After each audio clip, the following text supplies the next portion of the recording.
Most of us were told that sleep is the safest chapter of the day, yet in later life, the quiet hours before dawn can become the moment when the brain is most exposed.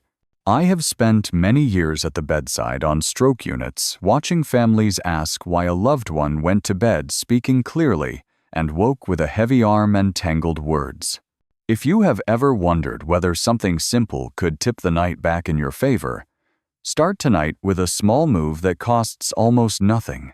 Raise your head a gentle amount and settle on a calm left side, with your neck aligned and your arms resting by your sides. Then let your breath slow, as if you were lowering a dimmer switch. This single adjustment is not a promise, yet it is a practical way to support safer airflow and steadier circulation while you sleep. Research from respected centers including Harvard Medical School, Johns Hopkins Medicine, and the American Heart Association has linked poor sleep quality, untreated sleep apnea, and nighttime blood pressure swings with a higher risk of stroke. And the pattern I have witnessed for years matches what those institutions describe.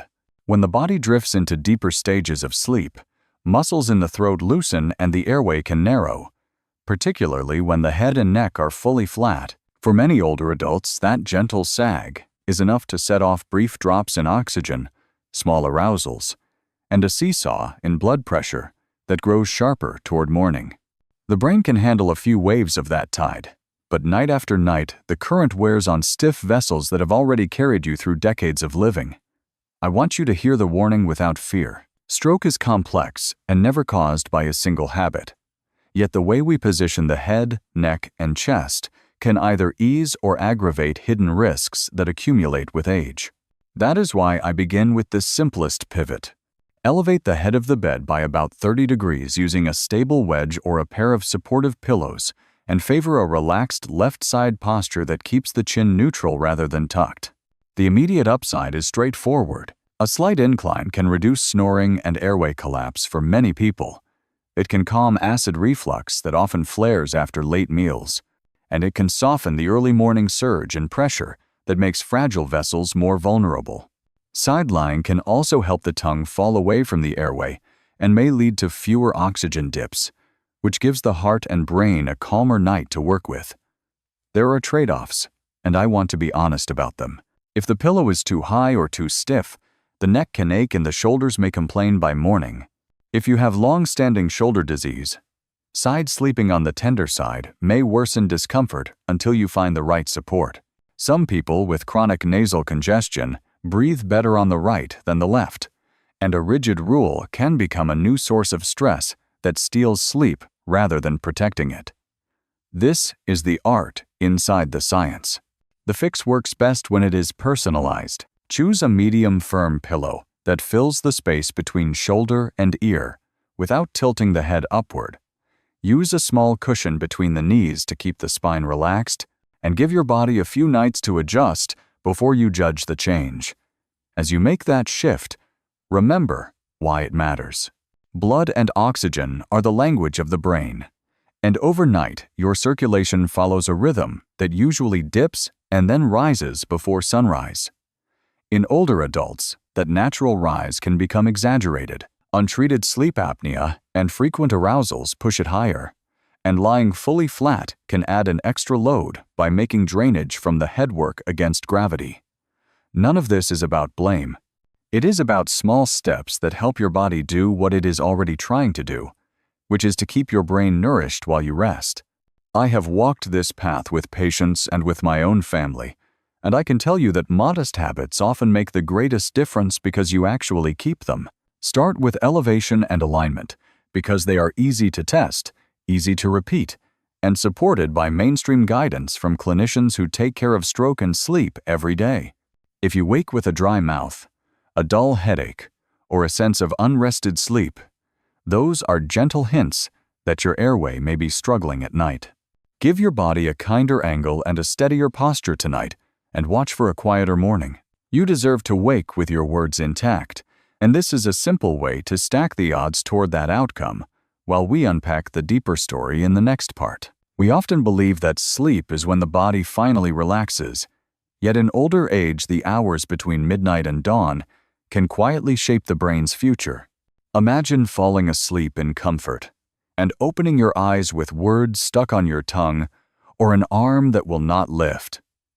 I have seen this too many times, and I want you to know it is not random fate. Studies from Johns Hopkins Medicine, Harvard, and the Mayo Clinic have shown that the way the head and chest are positioned at night can either steady blood flow or allow it to slow and pool. Think of a garden hose. When it bends gently, water moves without effort. When it kinks, the stream weakens or stops. Your veins and arteries work in the same way. As we age, the vessels lose their youthful spring, and a position that once felt safe can now strain the very channels that feed the brain. The danger is closer than most realize. Many older adults rest completely flat or with the chin tucked, and in that angle the veins must work uphill against gravity to drain the head. Overnight, the blood can thicken like syrup cooling in a jar. By early morning, when blood pressure naturally rises, those clots may break free. Yet there is a quiet upside hidden here. A gentle lift of the head eases the work of the vessels, helps oxygen flow, and may soften the pressure wave that strikes just before sunrise. The risk of doing nothing is clear. Waking confused, dizzy, or unable to find words can be the first sign of a silent event in the brain. The benefit of trying a small change is that it costs almost nothing and carries little downside. Too much elevation can lead to stiff neck muscles or restless shoulders, but the balance point is easy to find with a medium-firm pillow or wedge. Tonight when you lie down, ask yourself if the way you are resting makes it easier for blood to move or harder. That question alone can guide you towards safer nights. Remember, stroke is rarely one cause and one effect. It is usually a web of age, pressure, circulation, and habit. But the position you choose each night is a thread you can control. Begin with awareness. Adjust a little, and see how your mornings feel. Check your pillow before sleep. It may be the smallest tool with the greatest influence. I still remember a man named Leonard, a 77-year-old Navy veteran who carried himself with quiet strength. He had spent decades fixing engines and never once thought that the way he slept could undo him. His habit was simple and deeply rooted in his service years. He lay flat on his back, arms folded neatly across his chest, no pillow at all. It looked peaceful, almost disciplined. But inside his body, the picture was very different. When the head lies level with the chest in an older adult, the veins must fight gravity to drain blood from the brain. Imagine tilting a bottle of syrup so it rests flat. The liquid lingers, heavy and slow, instead of flowing freely. That is what was happening every night in Leonard's head. One morning his wife found him half awake, his eyes open but his words trapped. He could not lift his right arm, and his face had slumped to one side. He was fully conscious, yet locked inside, listening, but unable to respond. The scans later showed a clot in a major artery of the brain, the kind of blockage that could have been eased with something as ordinary as a wedge pillow. The painful truth is that years of flat sleeping had set the stage for what doctors now recognize as positional narrowing of the vessels. Medical journals are beginning to describe how chronic flat posture can slow venous return and trigger clots during the early morning rise in blood pressure. Here lies both the warning and the hope. Lying flat every night makes the vessels work uphill until they give way. But a modest incline of the head relieves the pressure and supports steadier flow. The upside is clear. Elevation can improve drainage, reduce pooling, and protect fragile arteries at the very hours when stroke most often strikes. The downside must also be named. If the incline is too sharp or the pillow too rigid, the neck muscles strain, the shoulders tense, and sleep becomes restless instead of restorative. Balance is the art, and personalization is the key. Leonard told me later with tears in his eyes that he felt fine the night before and wished someone had simply told him the 30-degree rule. His story remains in my memory because it shows how a habit carried in innocence can turn into a hidden risk. Tonight before you sleep, glance at the way your head is supported. Adjusting it slightly may be the difference between waking clear or waking confused. Check your pillow before the lights go out. One of the most haunting lessons I have carried with me came from a woman named Ethel. She was 82, a retired school teacher from Ohio who still tutored children in her neighborhood. Her mind was sharp, her humor intact, and her independence a source of pride. Yet, she had a habit that felt harmless. Every night she rested face down, her head turned sharply to the left, a position she said gave her comfort since childhood. What seemed safe was in fact slowly cutting the blood supply to the very center of her brain. I often ask people to try this experiment. Turn your head firmly to one side and hold it there for half a minute.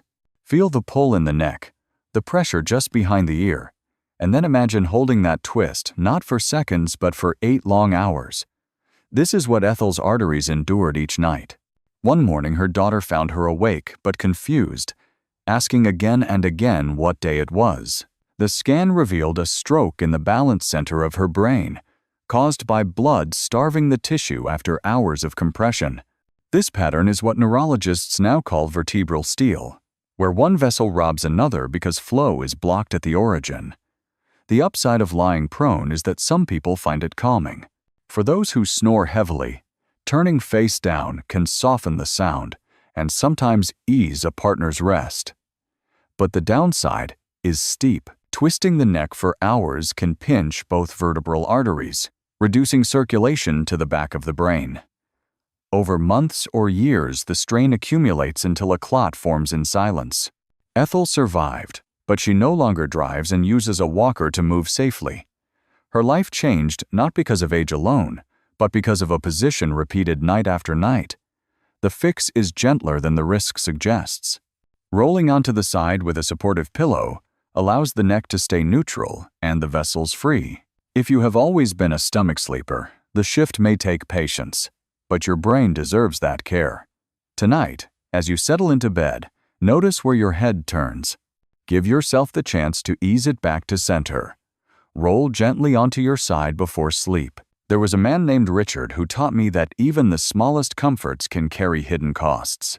He was 81, a retired carpenter, and every night since childhood, he had pulled the blanket over his head before sleep. His wife used to smile and call him her little caterpillar, wrapped up safe and warm. It seemed harmless, even tender, yet over time it created a silent chamber of carbon dioxide.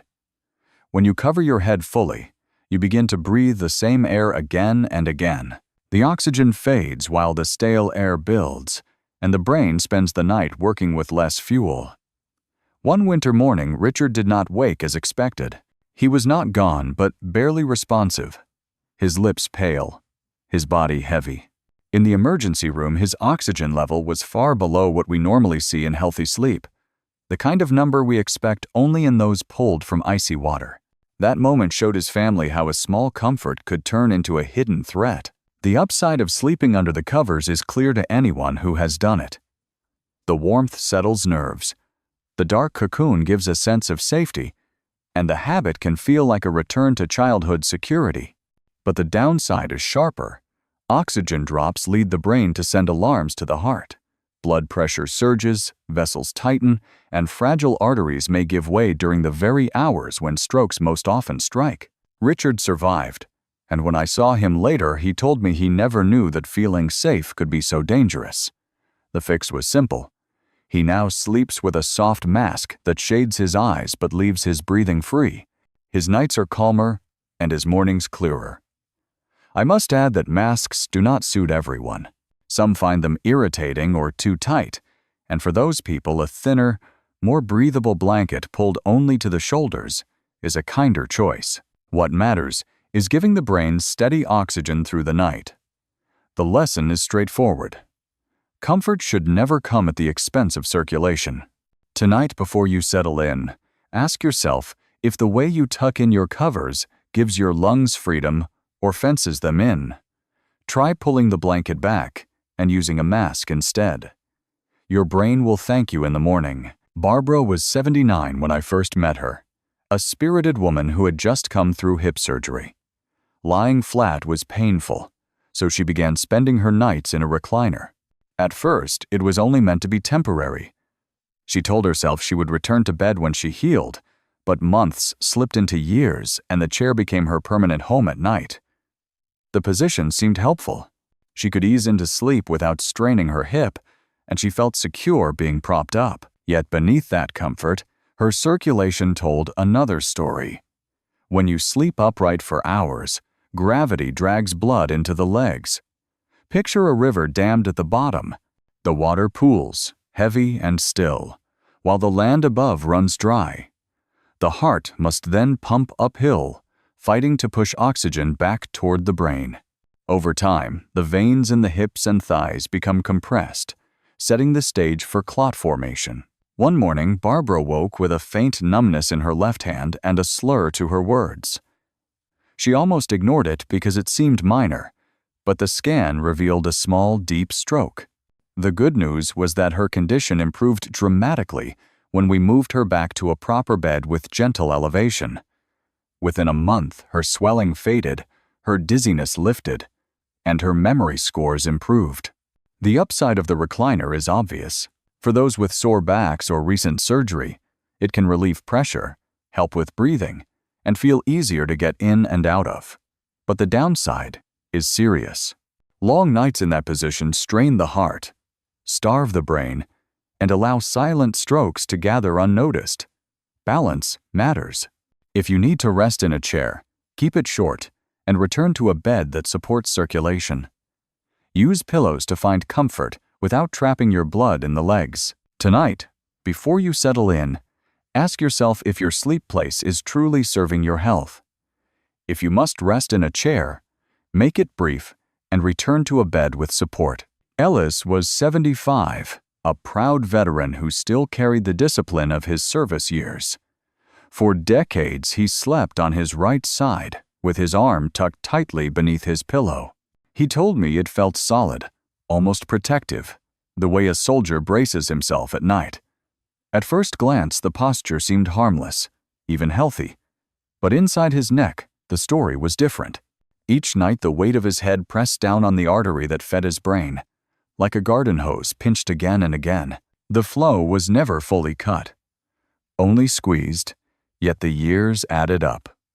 One morning, Ellis woke with weakness in his leg and trouble forming words. The scan showed a clot in a vessel already narrowed from what specialists now call positional stenosis. I want to be clear that Ellis was not careless. He was doing what felt natural, a habit built in the quiet hours of military life. The upside of side sleeping is real. It often reduces snoring, eases reflux, and can make breathing smoother. For people with back pain, curling on one side may bring relief that flat sleeping does not, but the downside is sharp when the arm is trapped beneath the head. The pressure narrows the artery night after night until the channel is too tight to carry enough blood. The brain does not protest until the morning a clot breaks free. Ellis survived, but he walks with a brace now and tells me often that he never imagined his own pillow could become an enemy. The balance lies in keeping the side posture, but freeing the arm. A medium firm pillow that supports the head without needing the arm underneath can preserve comfort while protecting the vessels. Tonight, notice where your arm rests as you drift off. Try letting it fall alongside your body instead of beneath your head. That small shift may be the difference between a clear morning and a silent threat. Nancy was 68. A retired yoga teacher who still moved with grace and taught stretching classes to her neighbors. By day, she looked like the picture of health, yet at night her body told a different story. She tossed and turned, shifting from side to side, pulling the blankets off, and then curling back under them. She thought it was simply age or habit, nothing more than restlessness. But in truth, each change of posture was like a wave striking the shore. The heart sped up, the pressure rose, and then fell again, over and over through the hours of darkness. One morning, Nancy woke with her speech tangled and her balance gone. The scan showed a small clot in a vessel of her brain. What shocked her family most was that she never smoked, ate well, and exercised faithfully, yet her nights were enough to undo the safety her days had built. Science has begun to explain this paradox. Research from major sleep centers shows that fragmented sleep pushes blood pressure into constant swings, straining vessels already stiff with age. Imagine a bridge under construction. If trucks rumble across all night long without pause, the supports give way sooner. That is what happens inside the arteries of a restless sleeper. The upside of turning often is that it relieves pressure points, prevents stiffness, and can reduce the risk of sores in those who stay in bed long, but the downside is heavy for those who shift dozens of times a night. The heart never settles, the brain never enters the deep restoration it needs, and the vessels pay the price. Nancy now uses simple supports, a pillow between her knees and one along her back, to anchor her body. The difference has been striking. Her nights are calmer, her mornings clearer, and her risk steadier. Tonight, notice if you toss and turn more than you rest. If you do, ask your doctor whether a sleep apnea test or a simple change in your sleep setup could bring you peace. Awareness is the first step, and stillness may be the gift your brain is waiting for. Harold was 80, a retired postman who prided himself on walking miles every day during his career. He was steady, reliable, and disciplined. Yet even the most reliable routines can falter with age. Harold took pills for blood pressure and cholesterol, medicines that acted like quiet guardians, keeping his arteries open and his heart steady. Most nights he swallowed them with a glass of water, but every so often he forgot. He told himself one night could not matter. Then came the morning when he woke with his face slack and his right arm heavy. In the hospital, the scans showed a clot had lodged in a vessel of his brain. The missing dose had left his blood pressure unguarded, his cholesterol unchecked, and the fragile balance tipped. It is important to understand why. These medicines smooth the peaks and valleys of pressure, lower the fat that lines arteries, and keep the inner walls from cracking under stress. Without them, the vessels face the full surge of night and the early morning rise without protection. The upside of taking these drugs as prescribed is enormous. They reduce the risk of stroke, heart attack, and kidney failure, giving older adults the chance to live longer with independence. But the downside is also real. Some people feel dizzy, lightheaded, or fatigued, and missing a dose can be dangerous if they try to double up later. Balance and consistency matter most. Harold now keeps a pill box with days clearly marked and sets a gentle alarm each evening. He told me he never thought something so small could hold back something so large. Tonight, as you prepare for bed, pause and check your pill box before turning off the light. That tiny act may shield your brain through the long hours of night. Loretta was 76, a retired librarian who loved the crisp feel of cool night air. She kept her window cracked even in winter and rested her head on the flattest pillow she could find. She told me it made her feel refreshed, almost like breathing mountain air. Yet one morning she woke with her hands trembling and her speech slurred. In the hospital, we saw that her blood pressure had surged and a small vessel in her brain had closed off. The cold room and the flat pillow had worked together against her. When air is too cold, the vessels tighten to conserve warmth, and when the head is low, blood pools at the base of the brain. The combination can raise pressure and starve tissue of oxygen just as dawn approaches. The upside of a cooler room is well known. It often helps people fall asleep faster, prevents sweating, and for some brings the comfort of fresh air. But the downside is sharp in older adults whose vessels are already stiff. Extreme cold drives pressure up, and flat pillows remove the gentle incline that eases drainage from the brain. Loretta now keeps her room moderately cool and uses a pillow that lifts her head just enough to align her neck. Her nights are still comfortable, but the dangerous surges have quieted. The lesson is simple. Comfort and safety can live together when balance is honored. Tonight, check that your room is cool, but not cold, and lift your pillow just enough to support easy breathing. That small change may protect your brain through the hours you cannot control. Gerald was 74, a retired shop owner who believed in the old saying that a full belly and a nightcap were the best way to sleep. Each evening he enjoyed a hearty dinner, often followed by a glass of whiskey. He told me it warmed him, softened his worries, and carried him into slumber. For years he trusted this ritual, but one morning he did not rise as usual. His wife found him with slurred speech and weakness on his right side. The hospital scan confirmed a stroke. The truth was that his comfort had doubled his risk. Alcohol, though soothing at first, unsettles the nervous system. It relaxes muscles in the throat, worsening snoring and apnea.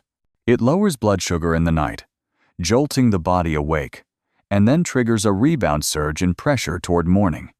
A heavy meal adds its own burden. Food lingers in the stomach, pressing upward and provoking reflux that interrupts rest. The heart works harder, and the vessels bear the strain just when they most need calm. The upside of Gerald's habit is easy to understand. A warm dinner and a small drink can feel like reward, can ease tension, and can even help some people drift off quickly. But the downside is steep. The brain and heart pay the price through restless oxygen supply, higher blood pressure, and a greater chance of clot formation. Gerald now eats earlier and lighter, and he has traded his whiskey for chamomile tea. His sleep is less heavy but more restorative, and his mornings are steady. The lesson is not to forbid comfort but to shape it wisely. A lighter supper with more vegetables and a drink free of alcohol can still soothe without sabotaging. Tonight, as you plan your evening, ask yourself whether your last meal and drink will serve your brain or strain it. Try swapping the nightcap for a glass of water or herbal tea, and let your body thank you in the morning. The hours of night can be either your most fragile or your most protected time. I have walked beside too many families who thought stroke was sudden and unstoppable, only to discover that simple changes might have tilted the odds. Each pillow adjusted, each blanket pulled back, each pill remembered is like placing a single stone that diverts the river's course. Over weeks and months, those stones add up until the current flows more gently and the banks no longer erode. The upside of acting is powerful.